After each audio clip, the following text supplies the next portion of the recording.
بسم اللہ الرحمن الرحیم۔ السلام علیکم ورحمۃ اللہ وبرکاتہ۔ اللہ باقی کے معزز ناظرین، ہم سب جانتے ہیں کہ شیطان مردود ہمیشہ سے انسان کا کھلا دشمن ہے۔ اس نے نبیوں کو، ولیوں کو اور تمام انسانوں کو بہکانے کی پوری کوشش کی، لیکن اللہ پاک کا فضل و کرم جس بندے پر ہوتا ہے اسے شیطان مردود کبھی بہکا نہیں سکتا۔ آج ایک ایسا ہی واقعہ ہم آپ کو بتانے جا رہے ہیں۔ یہ واقعہ حضور غوث پاک نے اپنے بیٹے کو نصیحت کرتے ہوئے بتایا تھا کہ بیٹا، مسلمان کے ایمان کو چھیننے کے لیے، مسلمان کو عبادت سے دور کرنے کے لیے، مسلمان کو سجدوں سے دور کرنے کے لیے شیطان کیا کیا راستے اور کیا کیا طریقے اختیار کرتا ہے۔ آپ اپنا واقعہ بیان کرتے ہوئے کہتے ہیں کہ میں جا رہا تھا، اچانک میں نے ایک نورانی بادل دیکھا۔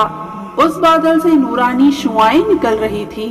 وہ بادل میرے قریب آیا اور اس بادل سے ایک آواز آئی، اے عبد القادر جیلانی، میں تیرا رب ہوں، تیرا خدا ہوں، میں نے تیری ساری عبادتوں کو قبول کر لیا ہے، اب تمہیں عبادت کرنے کی کوئی ضرورت نہیں، اب تمہیں نہ نماز پڑھنے کی ضرورت ہے، اب تمہیں سجدہ کرنے کی بھی کوئی ضرورت نہیں، میں نے تمہارے لیے ساری حرام چیزوں کو حلال کر دیا ہے۔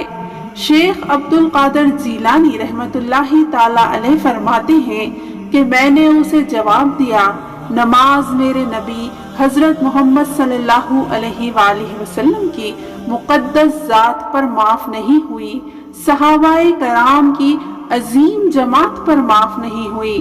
اے آواز دینے والے، تو رب نہیں، تو شیطان ہے۔ میں نے زور سے لا حول ولا قوت الا باللہ العلی العظیم پڑھا۔ حضرت شیخ عبد القادر جیلانی رحمت اللہ تعالی علیہ فرماتے ہیں کہ میں نے دیکھا کہ وہ بادل ہوا میں بکھرنے لگا، دھوئیں کی طرح غائب ہونے لگا، لیکن جاتے جاتے اس میں سے پھر ایک آواز آتی ہے، اے عبد القادر جیلانی سنو، میں نے اس ہتھیار سے نہ جانے کتنوں کی نمازیں خراب کر دی، نہ جانے کتنے مسلمانوں سے ان کا ایمان چھین لیا۔ ایسے کتنے عظیم لوگ تھے جو درجہ ولایت تک پہنچ رہے تھے، لیکن میں نے انہیں پہنچنے نہیں دیا اور میں نے ان کا ایمان چھین لیا۔ تمہیں تمہارے علم نے بچا لیا۔